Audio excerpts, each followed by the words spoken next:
बिस्मिल्लाहिर्रहमानिर्रहीम। अस्सलाम वालेकुम नाज़रीन। आज मैं आपके लिए बहुत ही स्पेशल चाय बनाने का तरीका लाई हूँ कि किस तरह से आप लोग जो है ढाबा स्टाइल कड़क चाय घर पर तैयार कर सकते हो, वो भी बहुत ही ज्यादा आसान तरीके के साथ।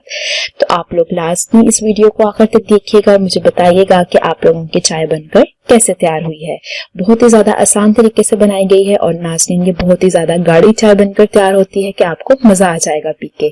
तो चले हम सबसे पहले इसके लिए हाफ केजी मैंने यहाँ पे दूध का यूज करना है। जैसे ही हमारे पास जो दूध है वो हल्का सा गर्म होगा तो नाज़रीन हम लोगों ने दरमियाने साइज का जो एक गुड़ है उसके पीस को इसके अंदर ऐड कर देना है। अब नाज़रीन जैसे ही हमने यहाँ पे गुड़ को ऐड कर दिया है तो आप लोगों ने जो है हल्के से जो है वो चम्मच को हिलाते भी जाना है ताकि हमारे पास जो गुड़ है वो अच्छे से इसके अंदर जो है वो हल हो जाए।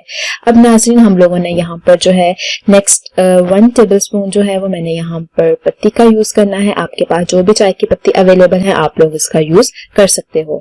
तो मैं यहाँ पे तकरीबन 1 टेबलस्पून जो है वो चाय की पत्ती का यूज करूंगी। अब नाज़रीन हम लोगों ने इसको बहुत अच्छे से पकाना है। आप देख सकते हो कि ये हमारे पास अच्छे पककर तैयार हो चुकी है और इसको बहुत ज्यादा अच्छा कलर आ चुका है और आप लोगों ने मुसलसल इसको चम्मच की मदद से फेंटते जाना है ताकि हमारे पास गुड़ अच्छे से मिक्स हो जाए और नाज़रीन ये बहुत ही ज्यादा घनी बनकर तैयार होती है।